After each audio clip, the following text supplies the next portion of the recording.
I didn't plan to fall in love again. That morning, I was only planning to clean the house. The house had been quiet for years, but that day it felt louder than usual. Every sound echoed. The creak of the floorboards, the soft hum of the refrigerator. Even my own breathing sounded unfamiliar. My name is Margaret Hale. Most people call me Maggie. I am 72 years old. And on that day, I stood in the living room of the house where I had lived for more than 40 years, holding a cardboard box I had not opened since my husband died. The box was heavier than I remembered. I placed it gently on the floor as if it could feel pain. Inside were things I had once decided to keep forever, and things I had once decided never to touch again. I told myself I was only sorting, not remembering, not grieving, just sorting. The house smelt like old paper and dust, mixed with something softer. Lavender. I used to keep lavender sachets in the drawers because my husband liked the smell. He said it reminded him of summers that never ended. I sat down slowly, my knees complaining the way they always did now. Time had changed my body, but my hands still remembered how to be careful. The first thing I pulled out was a stack of letters.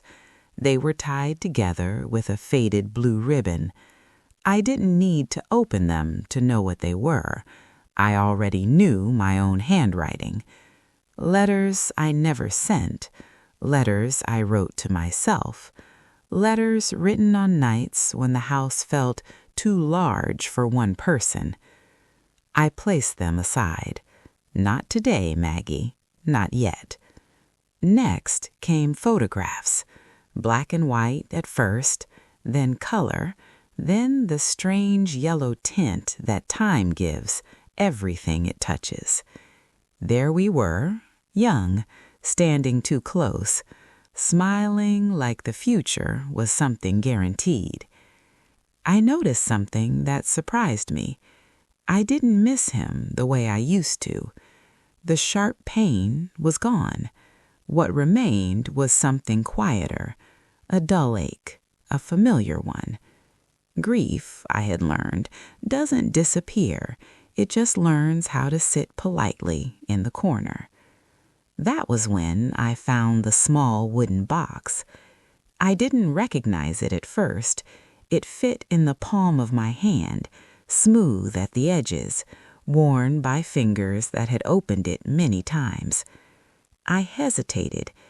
There are moments in life when you know you are standing at the edge of something, not something dramatic, not something loud, something small, something that changes you quietly. I opened the box. Inside was a key, and beneath it a folded piece of paper. Only one sentence was written there. If you ever feel ready, start with the house. I frowned. I did not remember writing that. That afternoon, there was a knock at the door. I wasn't expecting anyone. I almost didn't answer, but loneliness has a way of pushing you forward, even when you pretend it doesn't exist. When I opened the door, I saw a man standing on the porch. He was holding a clipboard. He smiled politely, not too wide, not too confident. "Good afternoon," he said. "My name is Daniel. I live 2 houses down. I heard you might be cleaning out the place. I help with sorting and donations sometimes."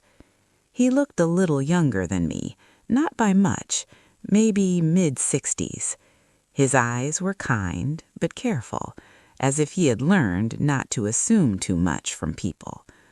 For a moment, neither of us spoke. I realized something then.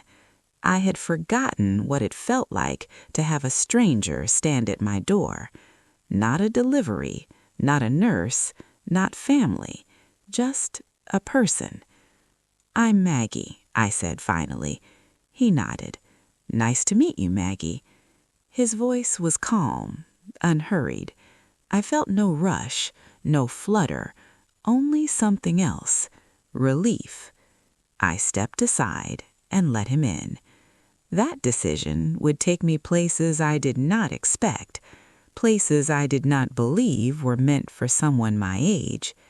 But at that moment, all I knew was this: the house was no longer silent, and neither, somehow, was my heart.